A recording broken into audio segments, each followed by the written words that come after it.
श्रुतिस्मृतिपुराणानाम् आलयं करुणालयं नमामि भगवत्पादं शङ्करं लोकशङ्करम् ॐ अखण्डमण्डलाकारं व्याप्तं येन चराचरं तत्पदं दर्शितं येन तस्मै श्री गुरवे नमः।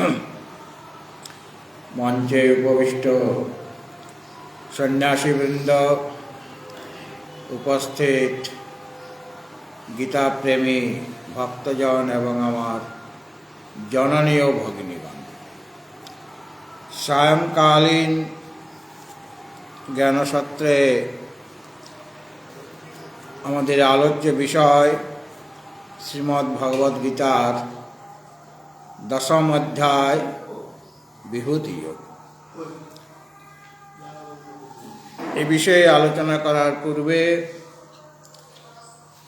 একটি ভজন পরিবেশিত হচ্ছে, পরিবেশন করছেন স্বামী শান্তানন্দজি মহারাজ।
दीनबन्धो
লুকায় রাখিব অন্তর গহনে।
হরি ওম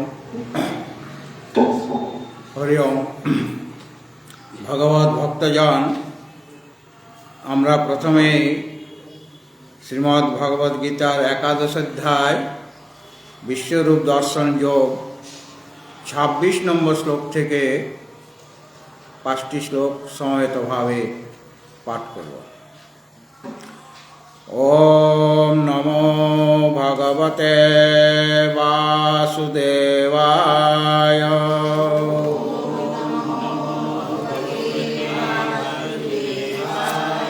অথ শ্রীমদ্ ভগবদ গীতা প্রারভ্যতে।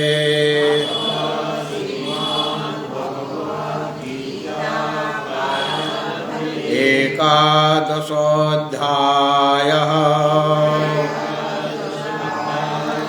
বিশ্বরূপদর্শনयोगः।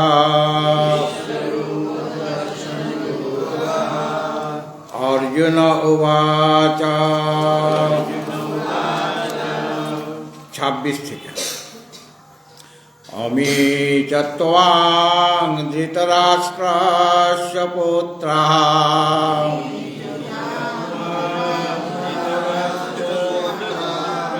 सर्वे सहैवावनिपालसङ्घै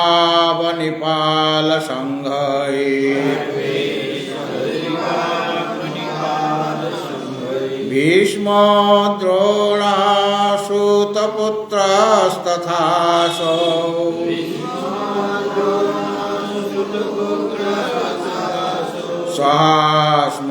स्वास्मदीयैरपि योधमुखैः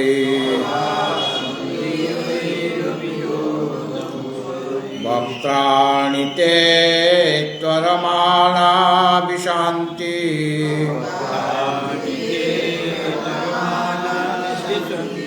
दंष्ट्राकरालानि च ते मुखानि करालानि भयानकानि केचिद्विलग्ना दशनान्तरेषु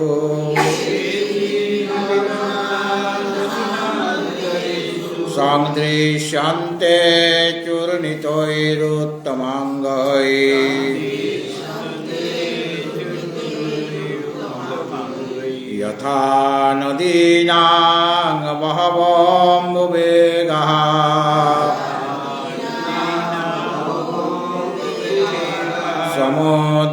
समुद्रमेवाभिमुखा द्रवन्ति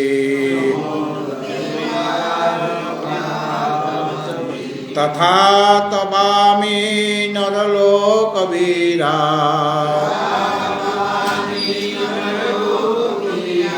विशान्ति वक्त्राण्यभिविज्वलन्ति यथा प्रदीप्तां ज्वलनां पतङ्गा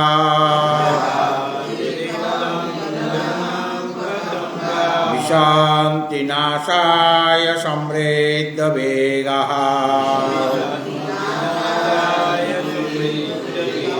तथैव नाशाय विशान्ति लोकाः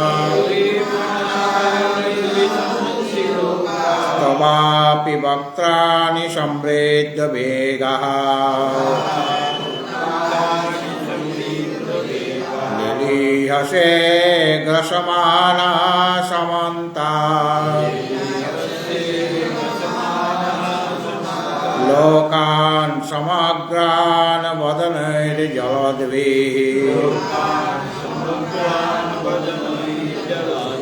तेजो विरापूर्य जगत्समग्रम्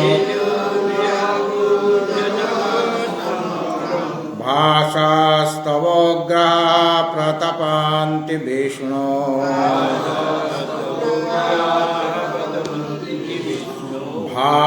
भाषास्तवोग्रा प्रतपन्ति विष्णो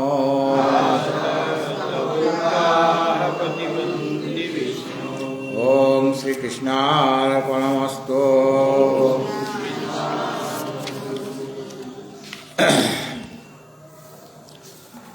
भगवत भक्तजन अर्जुन श्री भगवाনের নিকট প্রার্থনা করছেন। প্রার্থনা করার পূর্বে তার অনেক গুণকীর্তন স্তুতি করেছেন এবং শ্রী ভগবানের কাছে তার বিভূতির কথা, যে বিভূতির কথা সংক্ষেপে ভগবান অর্জুনকে সপ্তম অধ্যায়ে এবং নবম অধ্যায়ে শুনিয়েছেন, সেটারে বিস্তারিতভাবে অর্জুন শুনতে চাইছেন ভগবানের কাছ থেকে।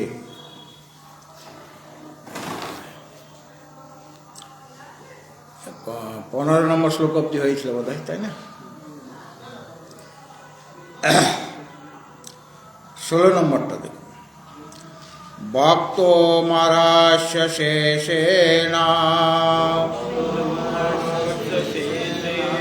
দিব্যায়াত্মবিভূতয়ঃ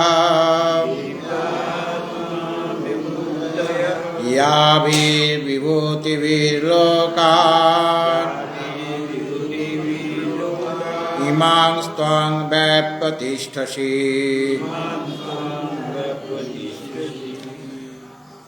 অর্জুনের কাছে ভগবানের কাছ থেকে অর্জুন তার বিভূতির কথা নিজ মুখে শ্রবণ করার জন্য প্রার্থনা জানাচ্ছেন যে ইয়াবি বিভূতিভি, যে সমস্ত বিভূতির দ্বারা, ভগবানের অনেক অনেক বিভূতি রয়েছে,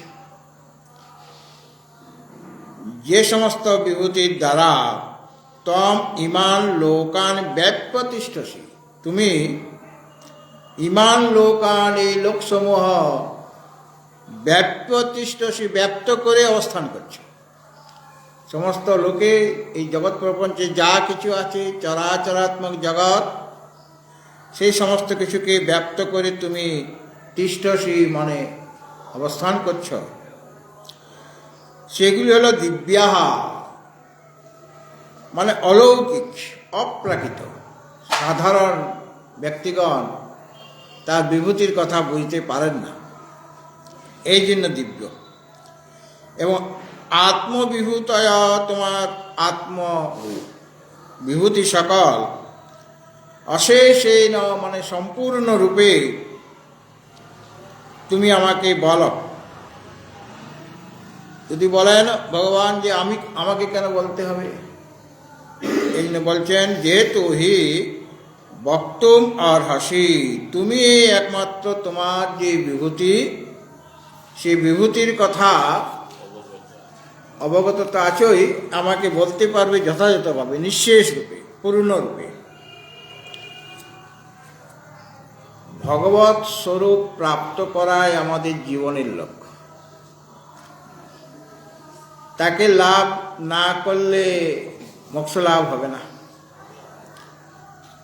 তো ভগবানের স্বরূপ লাভ না হলে তার যথার্থ স্বরূপ জানা যাবে না। এই কারণে অথচ আমাদের মন শুদ্ধ নয়, মনের মধ্যে নানা রকম মালিন্য রয়েছে।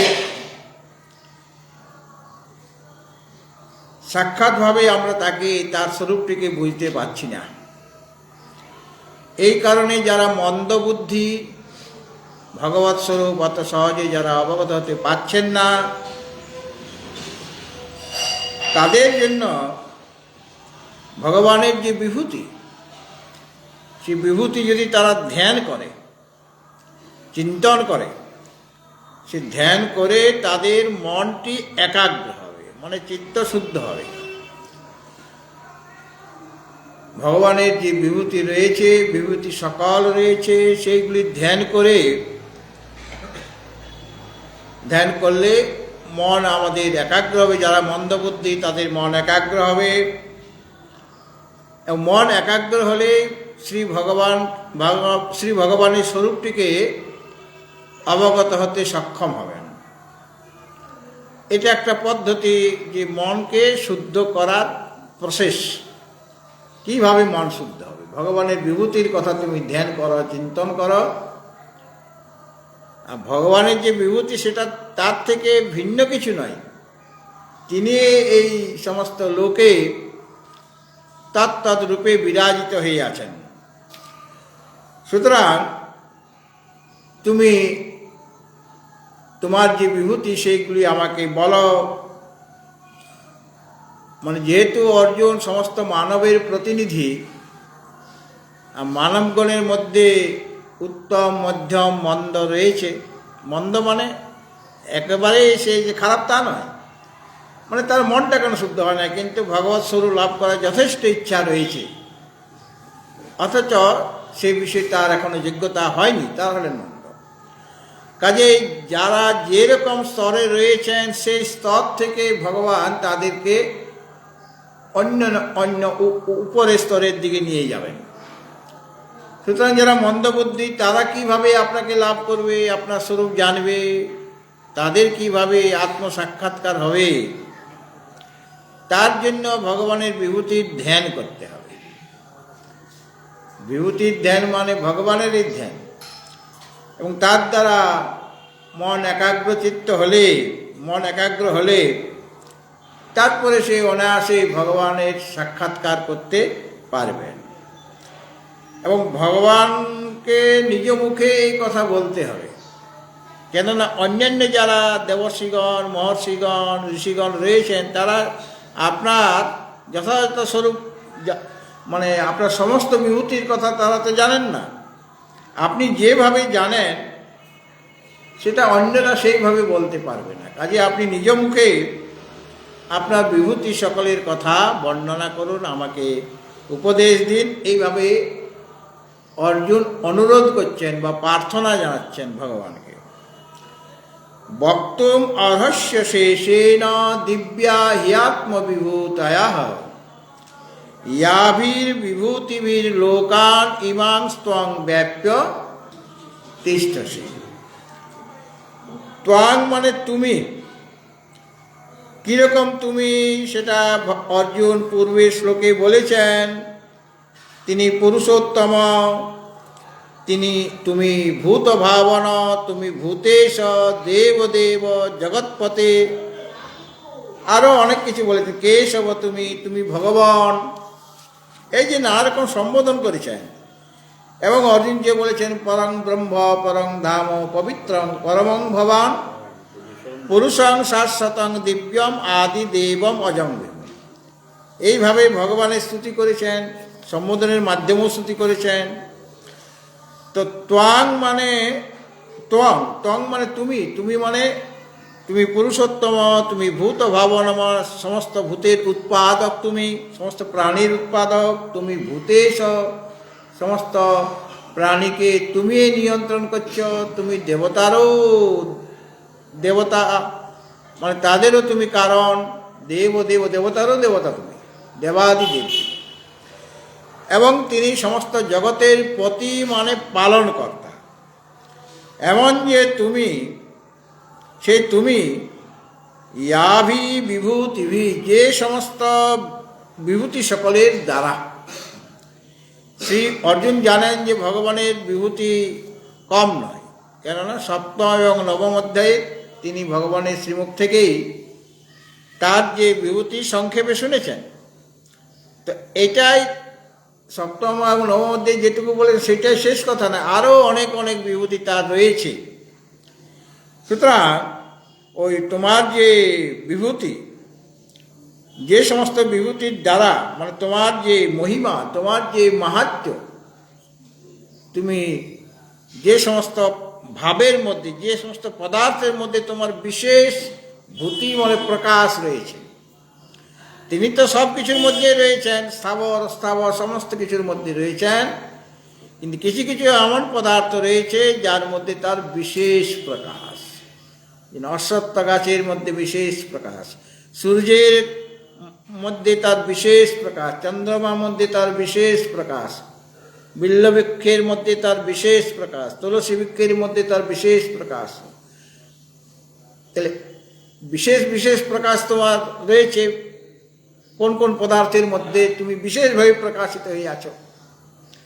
সূর্যের প্রকাশ তো সমস্ত কিছুর মধ্যেই পড়ছে, কিন্তু একটা দর্পণের মধ্যে যা তার যেরকম প্রকাশ, সেরকম কি দেওয়ালের মধ্যে প্রকাশটা হবে? অথচ দেওয়ালের মধ্যে তার প্রকাশ পড়ছে। ঠিক সেরকমভাবে যদিও সমস্ত লতা পাতা গাছপালা জন্তু জানোয়ার সব কিছুর মধ্যেই তুমি রয়েছ, তোমার প্রকাশ রয়েছে, কিন্তু বিশেষ বিশেষ প্রকাশ কোন কোন বস্তুর মধ্যে রয়েছে। এবং ওই সমস্ত বিভূতি সকলের দ্বারা মানে তোমার ঐশ্বর্যের দ্বারা, তোমার মহিমার দ্বারা ইমান লোকান ব্যাপ্য তিষ্ঠসি, এই সমস্ত লোক মানে বিশ্ব চরাচর যা কিছু রয়েছে, যত প্রাণী রয়েছে বা স্থাবর অস্থাবর জঙ্গম, স্থাবর জঙ্গম যা কিছু পদার্থ রয়েছে, সেই সমস্ত কিছুকে ব্যাপ্ত করে, সমস্ত কিছুকে ব্যাপ্ত করে তুমি স্থিত আছো। তিষ্ঠসি মানে অবস্থান করছ, সেটা দিব্যা আত্মবিভূতয়। তোমার যে দিব্য, দিব্য মানে অপ্রাকৃত বা অলৌকিক, তোমার অলৌকিক যে স্বরূপ স্বরূপ যে বিভূতি, সেই বিভূতি সেটা আত্মবিভূত, মানে নিজের স্বরূপভূত যে বিভূতি। স্বরূপভূত কেন? ওই পদার্থগুলি তোমার থেকে ভিন্ন নয়, তোমার সত্তার দ্বারা এগুলি সত্তাবান, এই জন্য আত্মবিভূত বলা হচ্ছে। তোমার নিজের স্বরূপভূত যে বিভূতি, সেই বিভূতিকে, সেই বিভূতি সকলকে অশেষ মানে নিঃশেষ রূপে, মানে পূর্ণরূপে বলা।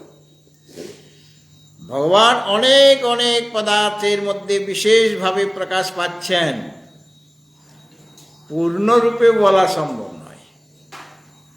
পূর্ণরূপে সমস্ত কিছু বলা ভগবানের পক্ষে সম্ভব নয়, মানে এত বলবে কেমন করে, অনন্ত তার বিভূতি। কিন্তু এখানে অর্জুন বলছেন অশেষ মানে পূর্ণরূপে, যাতে করে আমার যে শোনার বিভূতি, শোনার যে একটা ইচ্ছা রয়েছে, উদগ্র ইচ্ছা, সে ইচ্ছাটা যেন পূর্ণ হয়ে যায়।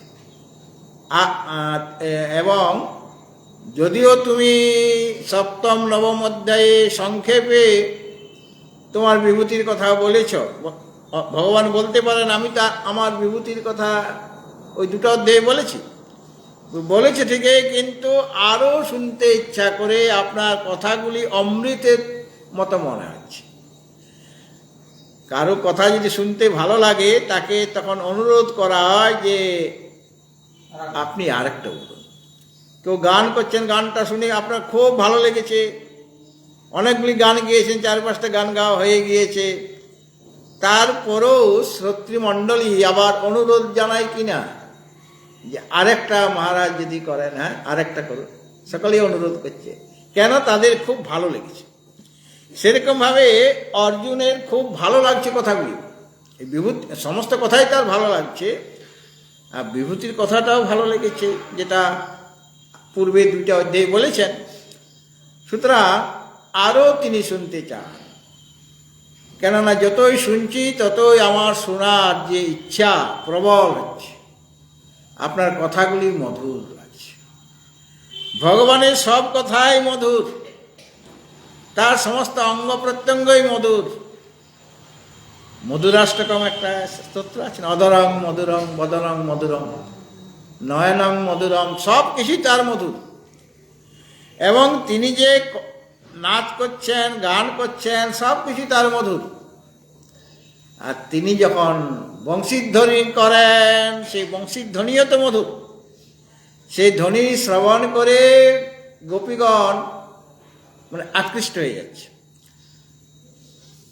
বংশীধ্বনি ভগবান করেন কেন? করেন এই কারণে, ভক্তদের আকর্ষণ করার জন্য। তিনি আকর্ষণ করেন, তার যে নানা রকম তিনি যে লীলা করেন, তিনি যা কিছু করেন, যা কিছু বলেন, সমস্ত কিছুর মধ্যে একটা মাধুর্য আছে, একটা আকর্ষণ আছে। সুতরাং অর্জুন যদিও তার শোনার জায়গাটা সুবিধার জায়গা ছিল না, কুরুক্ষেত্রের রণাঙ্গন, তাও আবার 2 সেনার মধ্যস্থলে তার রথটা দাঁড়িয়ে আছে, তার রথটা আছে সেখানে, আর যুদ্ধ ঘোষণা হয়ে গেছে। যুদ্ধস্থলের মধ্যখানে দাঁড়িয়ে আছেন, সামনে আপনজন ভীষ্ম, দ্রোণাচার্য, কৃপাচার্য, এরা সব সামনে রয়েছে, এদের ভালোভাবে দেখা যাচ্ছে। অন্যান্যদেরও তিনি দেখতে পাচ্ছেন, আর নিজের পক্ষেও রয়েছেন। যুদ্ধ ঘোষণা তো হয়েছে, তাহলে কোলাহলও শুরু হয়ে গেছে। ঘোষণা তো হয়ে গিয়েছে, কাজে এখন যদি যুদ্ধ কেউ করে, কারো কিছু বলার নাই, কারণ 2 পক্ষই সম্মতি জানিয়েছে। তাহলে কোলাহলপূর্ণ একটা জায়গা, আর সৈন্য সংখ্যা তো কম নয়, একদিকে 11 অক্ষয়ণী, আরেকদিকে 7 অক্ষয়ণী, আর ফুসফুস করে কথা বললেও সে বিরাট আওয়াজ হয়ে যাবে। হ্যাঁ, যদি ধীরে ধীরে কথা বলে, সেটা মিলিত যে শব্দ, আর ওখানে তো সব ধীরে ধীরে কথা বলবে না, সকলে বীর যোদ্ধা রয়েছেন সেখানে। ঘোড়া হাতি, ঘোড়া চিৎকার করছে, হাতি চিৎকার করছে, সারথি চিৎকার করছে, সকলে তো কথাবার্তা বলছে। এমন একটা জায়গার মধ্যে তিনি দাঁড়িয়ে আছেন। তাহলে পর অর্জুন যখন ভগবানের কথাগুলি শুনছিলেন, তখন কি তার ওই কোলাহলগুলি তার কানে প্রবেশ করছিল কিনা?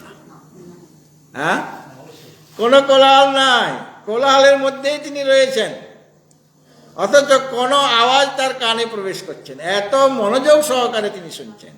প্রতিভা ছিল না, ছোটবেলায় সেই পাখি দেখাচ্ছিল, হ্যাঁ চোখটা ছাড়া কি দেখি। হ্যাঁ, তা তিনি তা ভগবানের কথাগুলি শোনার জন্য এত উদগ্র হয়ে আছেন।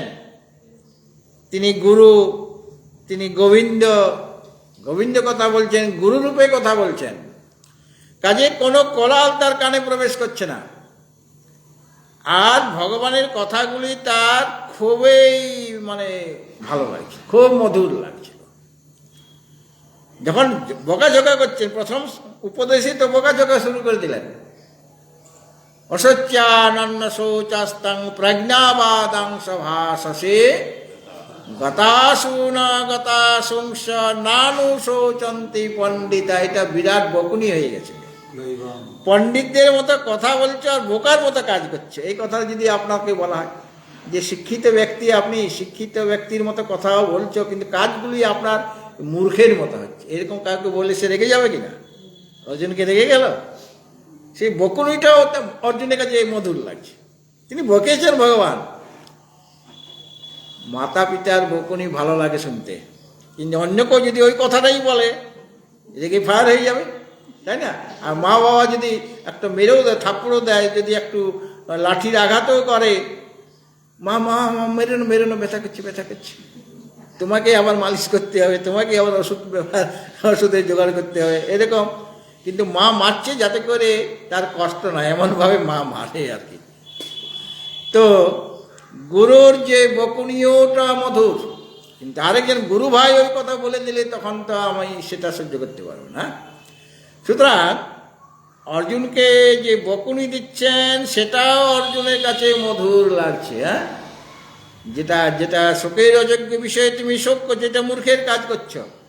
আর প্রজ্ঞাবাদাংশ ভাষসে, পণ্ডিত ব্যক্তির মতো কথা বলছো, কিন্তু পণ্ডিত ব্যক্তিগণ গতাসু না গতাসুংস, জীবিত বা মৃত কোনো কারোর জন্য ন শৌচন্তি পণ্ডিতগণ শোক করে, অর্থাৎ তুমি শোক করছো। অর্থাৎ অর্জুনের যে মূল রোগ হলো শোক, সেই শোকটা তিনি দূর করবেন। শোক আছে বলেই তিনি বিষাদগ্রস্ত হয়ে গেছেন। শোক আর মোহ, মায়া মমতা থেকে ছেয়ে বসেছে, আর শোকময়ের জন্যই তার বিষাদ। কাজেই ভগবানের একটাই কাজ, শোকময়ের হাত থেকে উদ্ধার করা। উপনিষদে বলা হয়েছে তত্র কো মোহ কা শোক একত্বম অনুপশ্যত। যিনি একত্বের দর্শন করেছেন, পরমাত্মার সাথে জীবাত্মার যে একত্ব, এটা যিনি দর্শন করেছেন মানে অনুভব করেছেন, তার শোকও থাকে না, মোহও থাকে না, বিষাদও নাই। শোক মোহ নাই মানে বিষাদও নাই, কোনো দুঃখ নাই, কেবল আনন্দই আনন্দ। সুতরাং এমন একটা পরিবেশের মধ্যে, মানে যেখানে গেলে মাথা খারাপ হয়ে যাবে, সেই যুদ্ধের বাইরের থেকেও যদি কেউ সেই যুদ্ধের যে শব্দগুলি হচ্ছে, নানা রকম বাণ ইত্যাদি ছুটছে, নিক্ষেপ করছে, সেগুলি শুনলেই তো লোকে অজ্ঞান হয়ে যাবে। হ্যাঁ, সাধারণ ব্যক্তি হার্টফেল করে মারা যাবে। তো সেই রকম জায়গাতে দাঁড়িয়ে ভগবানের উপদেশ শোনা কতখানি মানে শক্ত কাজ, কঠিন কাজ। সেই কঠিন কাজটা অর্জুন করছেন। আর অর্জুনের মধ্যে সেই রকম শক্তিও দিয়ে দিয়েছেন ভগবান। যখনই অর্জুন বললেন কার্পণ্য দোষোপহত স্বভাব পৃচ্ছামি ত্বাং ধর্ম সংমূঢ় চেতঃ ইয়চ্ছেয়স্যাং নিশ্চিতং ব্রূহি তন্মে শিষ্যস্তেহং সাধি মাং ত্বাং প্রপন্ন। গুরুরূপে বরণ করলেন এবং তিনি বলছেন আমাকে অনুশাসন করো, আমাকে উপদেশ করো। সুতরাং এখন গুরু আর শিষ্যের মধ্যে একটা আলাদা সম্পর্ক তৈরি হয়ে গেল। যদিও অর্জুন আর কৃষ্ণের মধ্যে একটা সম্পর্ক ছিল, সখার সম্পর্ক, বন্ধুর সম্পর্ক, সমবয়স্ক তারা, কিন্তু এখন সম্পর্কটা আরো কাছের হয়ে গেল।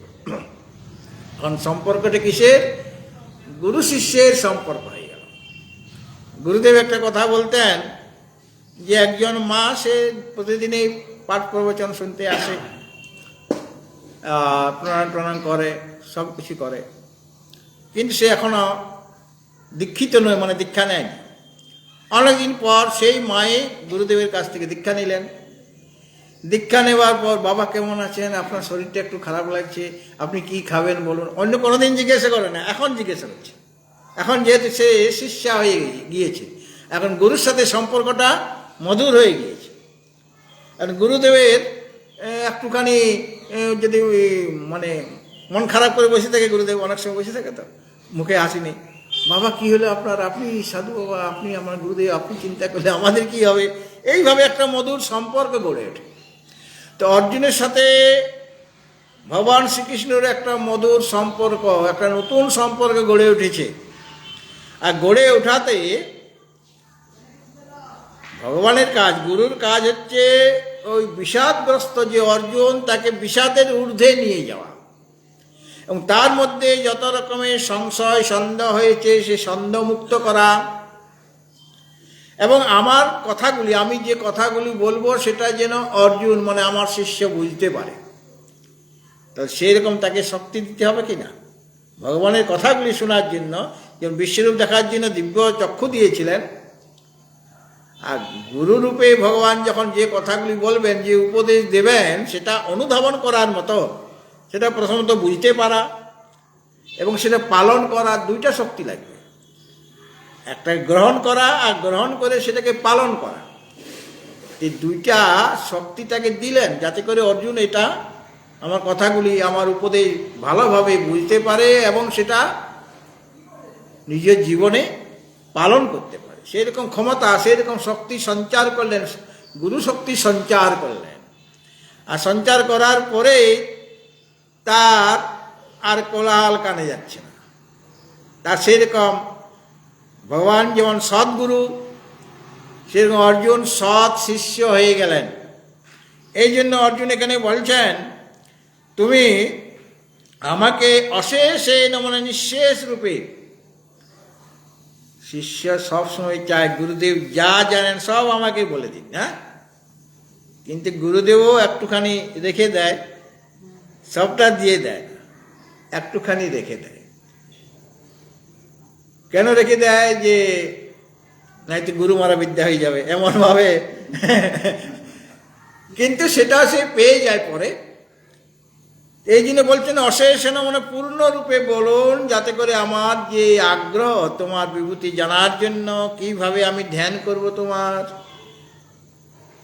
যাতে করে আমি ভালোভাবে ধ্যান করতে পারি, মানে মন্দবুদ্ধি যারা, তাদের কোনো অসুবিধা না হয়, তাদের যাতে করে মন শুদ্ধ হয়, একাগ্র হয়, সেইভাবে আপনি পূর্ণরূপে বক্তুম আর রসি, তুমি সেটা বলতে পারবে। তোমার যে আত্মবিভূতয়, এবং আত্মবিভূতিটা হলো দিব্য, মানে সাধারণ লোক সেটা বুঝতে পারবে না। সাধারণ লোক একটা পাহাড়কে পাহাড় বলেই মনে করবে, জলকে জল বলেই মনে করবে, সাধারণ বাতাসকে বাতাস বলেই মনে করবে।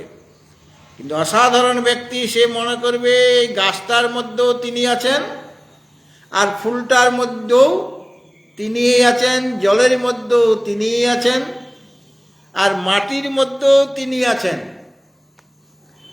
মাটির মধ্যে যে তিনি আছেন আমরা তো অনুভব করতে পারছি। মাটি না থাকলে আমাদের পক্ষে বেঁচে থাকা সম্ভব হতো না। যেমন বাতাস আমাদের দরকার, জল আমাদের দরকার, সেরকম মাটিরও প্রয়োজন। মাটি মানে এই যে স্থলভাগ, এতে মাটি দিয়ে তৈরি। আর আমরা কি করছি, মাটিকে শেষ করে দিয়ে সিমেন্টিং সব করে দিচ্ছি, সব সিমেন্টের চাতাল হয়ে যাচ্ছে, মাটিতে আমাদের পায়েই পড়ছে না, পা পড়ার কোনো সুযোগ নাই। কিন্তু খালি পায়ে আপনি হাঁটুন, আপনার শরীর ভালো থাকবে, আপনার চোখ ভালো থাকবে। ঘাসের উপরে হাঁটুন, আর এখন ঘাসেই নেই, ঘাস কোথায় পাবেন? ঘাসে যেতে গেলে পার্কে যেতে হবে আপনাকে, হ্যাঁ, পার্কও নাই। তো এই যে একটা প্রাকৃতিক শোভা ছিল, সেটা ধীরে ধীরে নষ্ট হয়ে যাচ্ছে। তো এখনো আছে, শেষ সব হয়ে যায়নি। তো তো মাটির মধ্যে এমন গুণ, সে তো আমাকে থাকার জায়গা দিচ্ছে, সে আমাকে থাকার ব্যবস্থা করে দিচ্ছে। আমি কি খাবো, একজন খুব কৃষক, খুব চাষবাস ভালো জানেন, সে যা পুঁতে দিচ্ছে বীজটা, সেটার থেকেই গাছ হয়ে যাচ্ছে। তিনি অহংকার করে বলছেন, দেখো এই ঝিঙে গাছ, এই যে কুমড়ো গাছ, এই লাউ গাছ, এ সব আমার করা, আমি করেছি। কিন্তু তুমি মাটিটা তৈরি করেছ না বীজটা তৈরি করেছ? তুমি একটা প্রসেস জানো, বীজটা কিভাবে মাটিতে পুঁততে হবে, কিভাবে সার দিতে হবে, ইত্যাদি ইত্যাদি তোমার কিছু জানা আছে, কিন্তু আসল কারিগর সেখানে শ্রী ভগবান। তো তিনি ওই মাটির মধ্যে বসে রয়েছেন। জল খেলে আমার পিপাসা মিটে যাচ্ছে, কেন? জলের মধ্যে তিনি আছেন। বাতাস ছাড়া আমরা বাঁচতে পারছি না, মানে ভগবান ছাড়া এক্ষণও আমাদের টিকে থাকা দায়ী হয়ে যাবে। তো বাতাসের মধ্যে তিনি আছেন, বাতাস নিতে পারছি না, মানে ভগবানকে আমি পাচ্ছি না, ভগবানকে কাছে পাচ্ছি না। আমাদের বেঁচে থাকতে গেলে বা আনন্দ পেতে গেলে সর্বদাই ভগবানকে আশ্রয় করে থাকতে হবে। এবং আমরা তাকে আশ্রয় না করলেও তিনি আমাদের ছেড়ে যাচ্ছেন না। তার নাম না নিলেও তিনি আমাকে মাটি দেবেন, আমাকে জল বাতাস সব কিছু দেবেন কিনা। অগ্নি ছাড়াও তো আমাদের কাজ হবে না। শীতকালে খুব ঠান্ডা, খুব ঠান্ডা, ঠান্ডা জলে স্নান করতে পারছেন না, আপনি গরম জল নিচ্ছেন। হ্যাঁ, সে গরম জলের ব্যবস্থা তিনিই তো করে দিচ্ছেন। অগ্নিরূপে তিনিই থাকছেন। তিনি অগ্নিরূপে জঠরের মধ্যে থেকে যেমন আমাদের সমস্ত কিছু পরিপাক করেন, সেরকমভাবে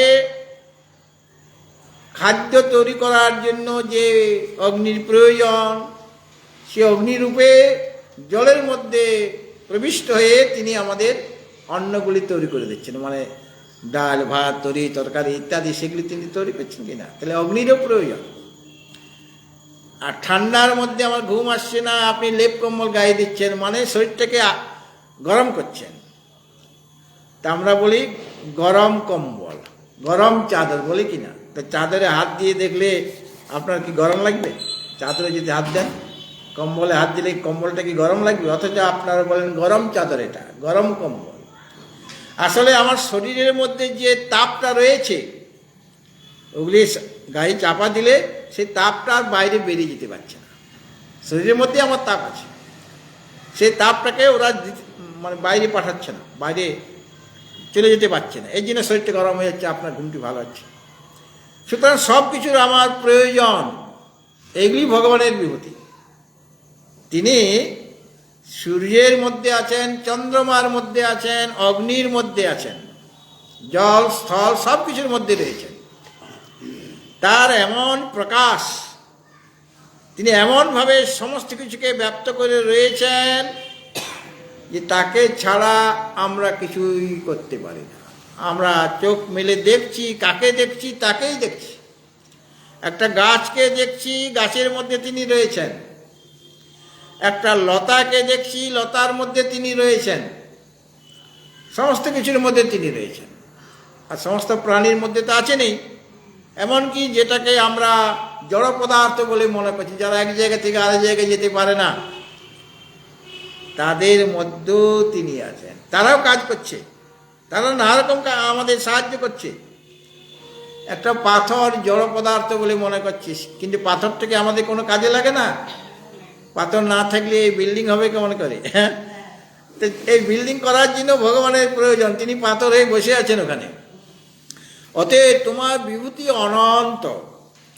আর এই অনন্ত বিভূতির কথা যদি কেউ বুঝতে পারে একবার, যে তিনি ছাড়া এই জগতে কিছুই নাই, সুতরাং তার মনটা আপনা আপনি, তার মনের মধ্যে যে মালিন্য সব দূর হয়ে, মনের ময়লা দূর হয়ে যাবে। কেন? তিনি কাউকে হিংসা করার সুযোগ পাবেন না। কারণ তিনি তো দেখবেন তো সব কিছু, সকলের মধ্যে তিনি রয়েছেন, হিংসা কাকে করবে? আর যেমন ভগবান রয়েছেন, সেরকমভাবে তিনিও আছেন। যিনি একজনকে হিংসা করবে বলে মনে করছেন, তিনি যদি বুঝতে পারেন ওখানে আমার ভগবান রয়েছেন, আর আমিও সেখানে বসে আছি। ভগবান যেমন সর্বত্র বিরাজিত, আমিও সেরকম বিরাজিত, সেটা পরে সে বুঝতে পারবে। কাজে হিংসার কোনো স্থান না। একজন আরেকজনকে ঘৃণা করতে পারবে না, ঘৃণা সে করতে পারবে না। কারো অকল্যাণ বা ক্ষতি সাধন করার মতো ক্ষমতা তার থাকবে না, মানে করতেই পারবে না। সুতরাং তুমি তোমার যে নিজ স্বরূপের বিভূতি, আত্মবিভূতয়, নিজের স্বরূপের যে বিভূতি, আত্মবিভূতি কেন, এই জগতে যা কিছু আছে তার একমাত্র অধিষ্ঠান হলেন শ্রী ভগবান বা পরমাত্মা। তাকে আশ্রয় করেই তো আমি সমস্ত কিছু দেখছি সর্পের মতো। রজ্জু থেকে যেমন সর্পের আলাদা কোনো সত্তা নেই, সেরকম ভগবান থেকে এই যে তার যে বিভূতি, যে পদার্থের মধ্যে তিনি রয়েছেন, যে পদার্থের মধ্যে তার বিশেষ প্রকাশ, সেই বস্তুগুলিও তার থেকে তাদের পৃথক সত্তা নেই। এই জন্য তিনি ওগুলি হয়েছেন, তারই প্রকাশ, বিশেষ প্রকাশ সেখানে। সুতরাং তোমার যে আত্মবিভূতি সেটা বক্তুম অরসি, তুমি এই পূর্ণরূপে বলতে পারবে। আমাকে পূর্ণরূপে বলার ক্ষমতা তোমার মধ্যে রয়েছে, যেহেতু তুমি পুরুষোত্তম, তুমি ভূত ভাবন, তুমি ভূতেশ দেবদেব জগৎপতে কেশব ভগবান। সুতরাং তোমার পক্ষে এটা বলা সম্ভব। অন্য কেউ চেষ্টা করলেও তোমার বিভূতির কথা পূর্ণরূপে বলতে পারবে। সামান্য দু একটা কথা হয়তো বলতে পারে, কিন্তু নিঃশেষ রূপে বা পূর্ণরূপে বলতে পারবে না। সুতরাং তোমার কাছে আমার প্রার্থনা, তোমার ওই যে বিভূতি, সেই বিভূতির কথা আমি এখন শুনতে চাই, এবং তুমি কৃপা করে তোমার বিভূতির কথা আমাকে বর্ণনা করো। এরপরে বলে বিভূতির কথা জেনে কি লাভ? হ্যাঁ, বিভূতি যে তোমার জানো, এর দ্বারা তোমার লাভটা কি হবে? তুমি কি করতে চাও আমার বিভূতি জেনে? কি জন্য তুমি আমার বিভূতির কথা পূর্ণরূপে, অশেষ রূপে আমার মুখ থেকে শুনতে চাইছ? তোমার ইচ্ছা এরকম জাগছে কেন? মানে পূর্ণরূপে শোনার ইচ্ছা হচ্ছে কেন তোমার? কি কারণে ইচ্ছা জাগছে? তোমার কি এমন প্রয়োজন সিদ্ধ হবে এই বিভূতি জেনে? এরকম যদি প্রশ্নের আশঙ্কা হয় যে অর্জুন জানতে চাইছেন কেন বিভূতির কথা, এবং পূর্ণরূপে, এরকম আশঙ্কা করে অর্জুন নিজেই বলছেন, যদি কেউ এরকম আশঙ্কা করে যে অর্জুন কেন জানতে চাইছেন ভগবানের বিভূতির কথা, পূর্ণরূপে শুনতে চাইছেন কেন, সে আশঙ্কা দূর করছেন ভগবান নিজেই, এই অর্জুন নিজেই। অর্জুন বলছেন যে ধ্যানের সুবিধার জন্য, আমরা যে মন্দবুদ্ধি ধ্যান করবেন কেমনভাবে, তো ধ্যানের সুবিধার জন্য এরকম বিভূতি জানার প্রয়োজনীয়তা আছে। সেই রূপে আমি তোমার ধ্যান, মানে আমি তোমার চিন্তন করতে পারবো। তো চিন্তন করার জন্য ভগবান তো বলেছেন, ভাগবত বলেছেন যে শ্রবণম কীর্তনং বিষ্ণু স্মরণং পাদ সেবনম। স্মরণং মানে চিন্তনং, চিন্তা করতে হবে। তো ভগবান বিষ্ণুর চিন্তা আমি করব কেমন করে? তোমার যদি বিভূতি জানা থাকে তাহলে পর সেই ভাবে, সেই বস্তুর মধ্যে আমি তোমাকে চিন্তা করতে পারবো। আমরা পাথরেরও পূজা করি, কাঠেরও পূজা করি, মাটির পূজা করি। হ্যাঁ, তা আসলে কি মাটির পূজা হচ্ছে? গোবর্ধন পর্বতের পূজা করছি। কার পূজা করছি? গোবর্ধন ধারীর পূজা করছি। হ্যাঁ, গোমাতার সেবা করছি। গোমাতার সেবা মানে ভগবানের সেবা করছি আমি। ভগবান শ্রীকৃষ্ণ গোমাতার সেবা করেছেন। গরুর মধ্যে তার বিশেষ প্রকাশ রয়েছে, পাহাড়, এই যে গোবর্ধন পর্বতের মধ্যে তার বিশেষ প্রকাশ রয়েছে। সুতরাং সেই রূপে আমি তোমার ধ্যান করতে পারব। মাটি তো আমরা এত সহজে পা রাখি না। ঘুম থেকে ওঠার পূর্বে যখন সকালবেলা ঘুম ভাঙে, তখন কি বলেন আপনারা? সমুদ্রে সমুদ্রে বসনে দেবী পর্বতস্তন মণ্ডলে বিষ্ণু পত্নী নমস্তুভ্যং পাদস্পর্শং ক্ষমস্বমে।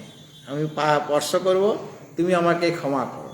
মাটিকেও বলা হচ্ছে, মাটিকেও ক্ষমা প্রার্থনা করা হচ্ছে যে তোমার এতে মায়ের বুকে পা দিতে গেলে ক্ষমা প্রার্থনা করতে হবে। মাকে যদি আমরা তো মাকে ছাড়া বাঁচতেই পারছি না, কাছে মায়ের উপরেই তো আমরা খেলাধুলা নাচ গান সব তো মাকে আশ্রয় করেই করছি।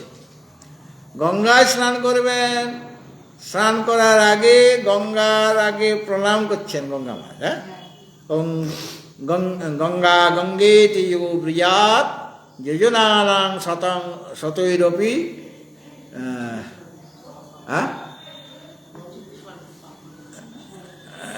গঙ্গা গঙ্গেতি যো ব্রূয়াৎ যোজনানাং শতৈরপি, তারপরে মুচ্যতে সর্বলোকেভ্যো বিষ্ণু লোকং সগচ্ছতি, এ ধরনের কথা আছে শ্লোক।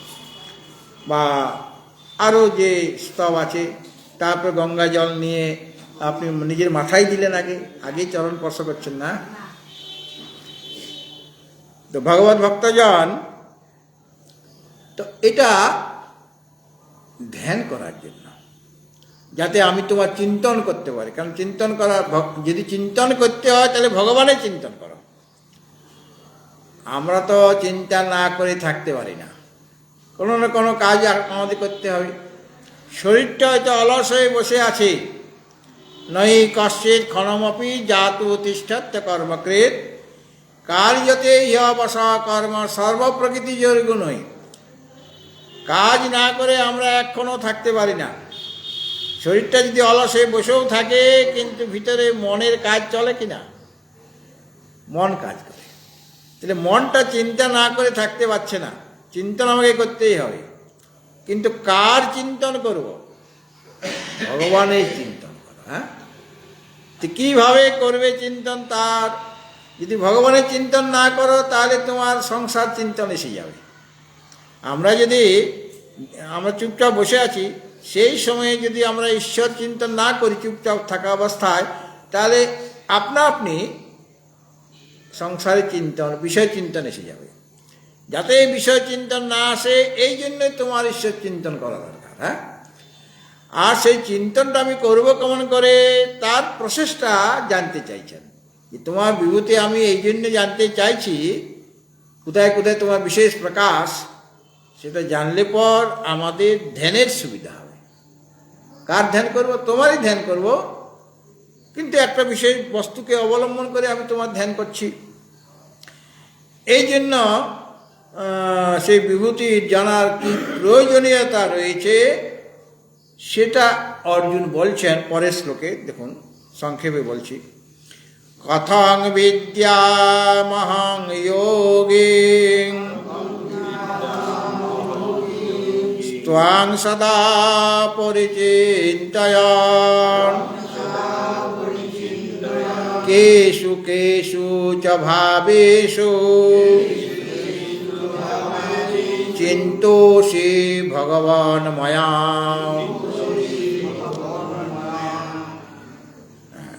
এখানে সম্বোধন করলেন হে যোগিন আর হে ভগবান। এর আগেও ভগবান সম্বোধন অর্জুন করেছিলেন, এখানে আরেকটি সম্বোধন করলেন হে যোগিন। যোগ শব্দের অর্থ হল ঐশ্বর্য, এবং সেই ঐশ্বর্য যার মধ্যে রয়েছে তিনি হলেন যোগী। যোগ করলে পর একটা ক্ষমতা এসে যায়, একটা শক্তি এসে যায়। সেই শক্তি যার মধ্যে আছে তাকে যোগী বলা হয়। কিন্তু তুমি সাধারণ যোগী নও, তুমি যোগীগণেরও যোগী। এই জন্য হে ভগবান। সাধারণ যোগী যারা, তারা ভগবান নয়, তাদের মধ্যে 6টা ভোগ নেই, যে 6টা ভোগের কথা পূর্বে উল্লেখ করেছিলাম। কিন্তু তুমি যোগী মানে সমস্ত ঐশ্বর্য দ্বারা যুক্ত, এবং তুমি ভগবান, 6টা ভোগ তোমার মধ্যে রয়েছে। এই জন্য হে যোগীন, হে ভগবান, কথম সদা পরিচিন্তয়ন। আমাকে তো চিন্তা করা আর অনুচিন্তা করা। চিন্তা করা মানে যার মধ্যে কোনো শৃঙ্খলা নেই, যেমন তেমন করে চিন্তা করে যাচ্ছি। আর চিন্তা করারও প্রসেস গুরুদেব শেখান, এইভাবে চিন্তন করো, সেটা অনুচিন্তন হয়ে গেল। এখানে বলছেন পরিচিন্তন, মানে কথং সদা পরিচিন্তয়ন। কথং মানে কিভাবে,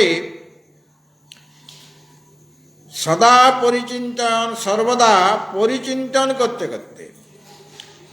অর্থাৎ তোমার যে সতত অনুসন্ধান করা, ভগবানকে চিন্তা করাটা হলো পরিচিন্তয়ন, ভগবানের চিন্তা করছে এবং গুরু মুখ থেকে শ্রবণ করে সেই অনুসারে চিন্তা করছে, এবং সেই চিন্তাটা যেন সতত হয়, সর্বদা হয়। তো কথং সদা পরিচিন্তন, যেহেতু অর্জুন বলছেন আমি মন্দবুদ্ধি বা স্থূলবুদ্ধি, এবং দেবতাদিগণও তোমার কে ঠিকভাবে জানতে সমর্থ নয়, অতএব তুমি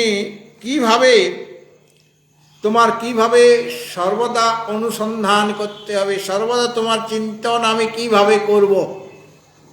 আমার সামনে অনেক অনেক বস্তু রয়েছে, কোন কোন বস্তুর মধ্যে আপনাকে চিন্তা করব, কিভাবে চিন্তা করব। এই জন্য আর এটা চিন্তা করলে তোমার অনুসন্ধান যদি করা হয়, সর্বদাই যদি তোমার অনুসন্ধান করা হয়, তাহলে অহম ত্বাম বিদ্যাম, আমি তোমার যে নিরুপাধিক স্বরূপ, তোমার যে শুদ্ধ স্বরূপটা আমি বুঝতে পারবো, জানতে পারবো। তো ডাইরেক্ট তার যে নিরুপাধিক স্বরূপটা আমি জানতে পারি না, সোপাধিকের মাধ্যমেই নিরুপাধিকে যেতে হবে। আমাদের যারা নতুন নতুন আসে তাদের পঞ্চদেবতার মধ্যে যে কোনো দেবতা, কৃষ্ণ মানে নারায়ণ, শক্তি, শিব, সূর্য, গণেশ, এই যে পঞ্চদেবতার উপাসনা, এইগুলো কেন করতে বলা হয়? এদের উপাসনা করলে, এদের আরাধনা করলে তোমার মনটি শুদ্ধ হবে, তখন তুমি আত্মজ্ঞান লাভের যোগ্য হবে, তোমার মধ্যে নিত্যানিত্য বস্তু বিবেক জাগবে, ইয়ামূত্র ফলভোগ বিরাগ জাগবে, তোমার মধ্যে সমদমাদি যে সম্পত্তি 6টা আছে সেটা এসে যাবে, এবং মোক্ষেচ্ছা জাগবে ভগবানের আরাধনা করলে, তার যে সোপাধিক স্বরূপ। সুতরাং সেটারও চিন্তন আমাদের করা দরকার। সেটা চিন্তন করলে অহম ত্বাম বিদ্যাম, তোমার যে নিরুপাধিক স্বরূপটা আমি জানতে পারব। এবং কেষু কেষু চ ভাবেষু, কোন কোন ভাবে, ভাব মানে এখানে পদার্থ বা বস্তু, কোন কোন বস্তুতে, কোন কোন পদার্থে তোমার বিশেষ বিভূতি রয়েছে, তুমি সেখানে বিশেষ রূপে আছো, সেটা ময়া ত্বাং চিন্তয়সি, এবং যেটা আমার দ্বারা তুমি চিন্তনীয় হবে, মানে আমি তোমার ওই স্বরূপের কথা চিন্তন করতে পারি। তুমি কোন কোন বিশেষ বিশেষ পদার্থের মধ্যে তোমার বিভূতি মানে বিশেষ প্রকাশ কোথায়, কোন কোন বস্তুতে বেশি, যাতে করে আমি তোমার ধ্যান করতে পারি, তোমার চিন্তন করতে পারি। তুমি কিভাবে আমার ধ্যেয় হবে, মানে আমার চিন্তনীয় তুমি কিভাবে হবে।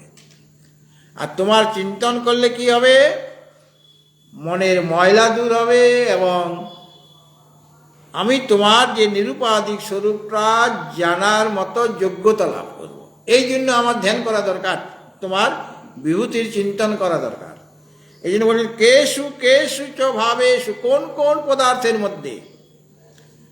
তিনি তো সমস্ত পদার্থের মধ্যে তিনি রয়েছেন, তার প্রকাশ রয়েছে, কিন্তু কিছু কিছু বস্তুর মধ্যে তার বিশেষ প্রকাশ রয়েছে। যে কোন কোন বস্তুতে তোমার বিশেষ প্রকাশ রয়েছে এবং যেটা আমার কাছে চিন্তনীয়, তুমি ময়া চিন্তয়সি, তুমি আমার দ্বারা চিন্তনীয় হবে, মানে আমি তোমার চিন্তা করতে পারি, সেটা হে ভগবান, হে যোগিন, তুমি তোমার সেই বিভূতির কথা আমাকে বলো।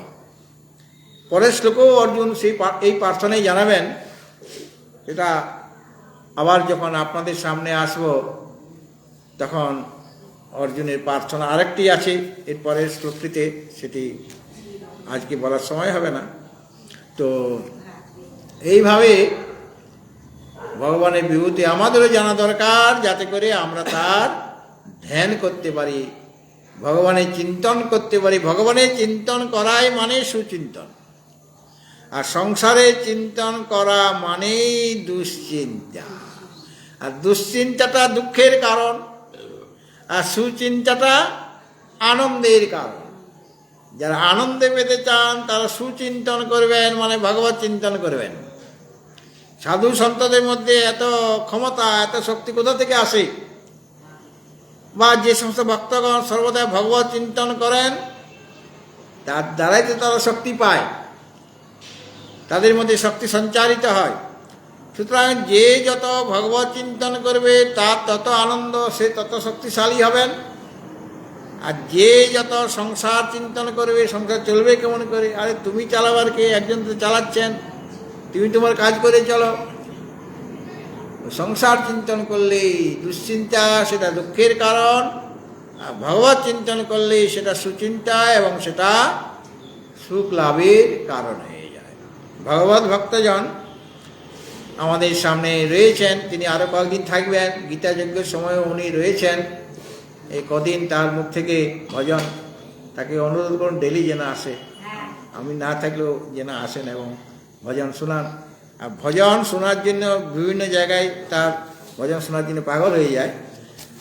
মানে তিনি ভাব দিয়ে করেন, তো ভাব দিয়ে গানটা করেন। কাজেই আপনারা যে কদিন উনি আছেন তার মুখ থেকে আপনারা ভজন শুনবেন। এখন একটি ভজন পরিবেশিত হচ্ছে।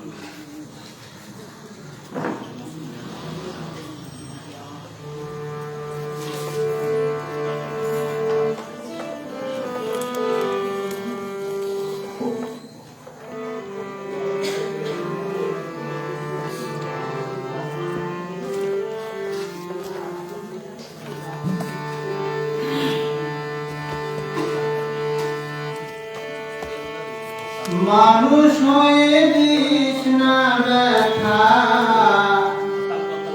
মানুষ হয়ে দিস না ব্যথা, মানুষের প্রাণে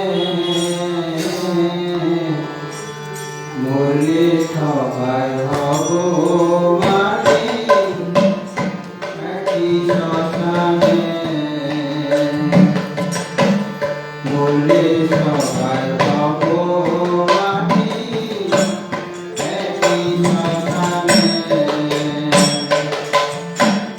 মানুষ হয়ে দিস না ব্যথা, মানুষ হয়ে দিস না ব্যথা, মানুষের প্রাণে মরলে সবাই হব মাটি, একই শ্মশানে মরলে সবাই হব মাটি, একই শ্মশানে।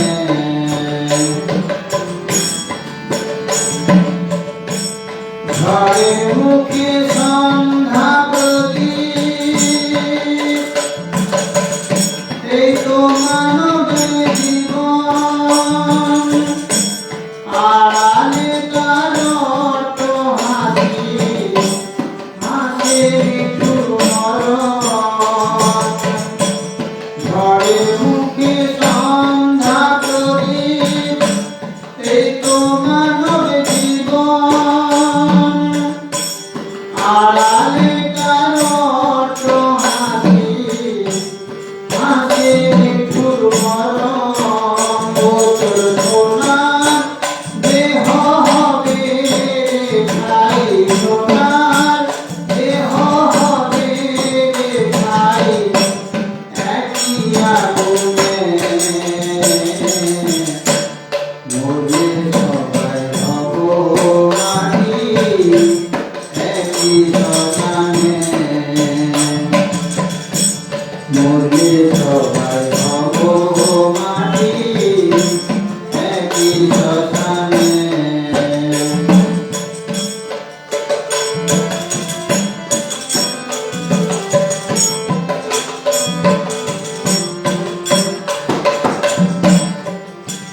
এ দুনিয়ায় রাজা ফকির জোয়ার ভাটার ধারা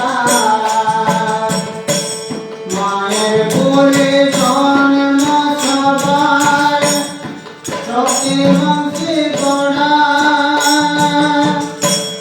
এ দুনিয়ায় রাজা ফকির জোয়ার ভাটার ধারা পুত্র ভবের খেলা সাঙ্গ হলে ভবের খেলা সাঙ্গ হলে কোথা যাবো কে জানে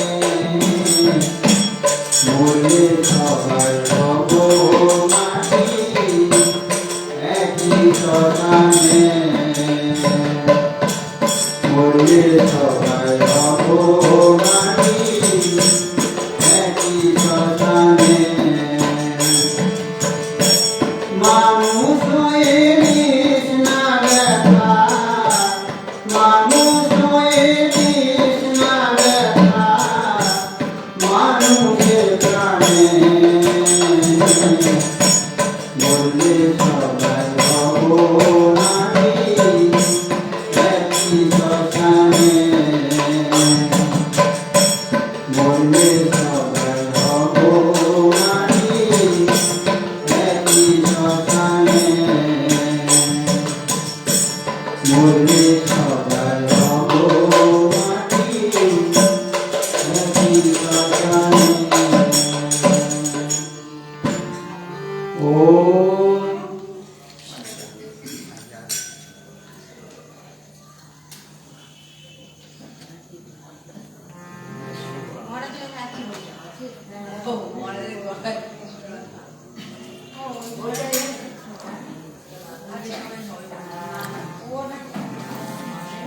কর্পূরগৌরম করুণাবতারম সংসারসারম ভুজগেন্দ্রহারম সদাসন্তং হৃদয়ারবিন্দে ভবং ভবানী সহিतं নমামি মঙ্গলং ভগবান বিষ্ণু মঙ্গলং গরুড়ধ্বজ মঙ্গলং পুণ্ডরীকাক্ষ মঙ্গলায় তনো হরি সর্বমঙ্গলমঙ্গলে শিবে সর্বার্থসাধিকে শরণ্যে ত্র্যম্বকে গৌরি নারায়ণী নমস্তুতে জয় নারায়ণী নমস্তুতে ॐ सर्वे भवन्तु सुखिनः सर्वे सन्तु निरामयाः सर्वे भद्राणि पश्यन्तु मा कश्चित् दुःखभाग् भवेत् ॐ असतो मा सद्गमय तमसो मा ज्योतिर्गमय मृत्युर्मामृतं गमय ॐ पूर्णमदः पूर्णमिदं पूर्णात् पूर्णमुदच्यते पूर्णस्य पूर्णमादाय पूर्णमेवावशिष्यते ॐ शान्तिः शान्तिः शान्तिः